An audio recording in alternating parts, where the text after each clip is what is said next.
എത്ര വലിയ മഹാനായിരുന്നെന്നറിയ ഇബ്ലീസ്. ഇബ്ലീസ് എന്ന് പറയുന്ന പേര് അത് കുറച്ചു കാലമേ ആയുള്ളവന് കിട്ടിയിട്ട്. ഇബ്ലീസിന്റെ ചരിത്രം എടുത്തു നോക്കുമ്പോ എന്റെ പ്രിയപ്പെട്ട സഹോദരങ്ങളെ 80,000 വർഷം ഇബാദത്ത് ചെയ്തവനായി ഇബ്ലീസ്.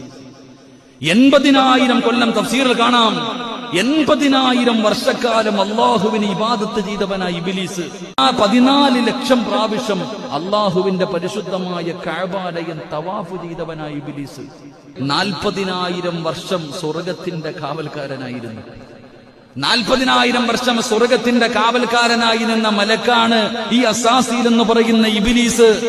അവിടെ നിന്ന് പറയുന്നു 80,000 കൊല്ലം മലക്കുകളുടെ കൂടെ നടന്നവനായി ഇബ്ലീസ്. 80,000 കൊല്ലം. അവിടെ നിന്ന് ചരിത്രം പറയുന്നു 20 വർഷം മലക്കുകൾക്ക് വഅദ് പറഞ്ഞ ഉസ്താദ, 30 വർഷക്കാലം മലക്കുകളുടെ നേതാവായിരുന്നു എന്ന് ചരിത്രം പഠിപ്പിക്കുന്നു. അപ്പൊ അവന്റെ ആയുസ് കൂട്ടി നോക്ക്.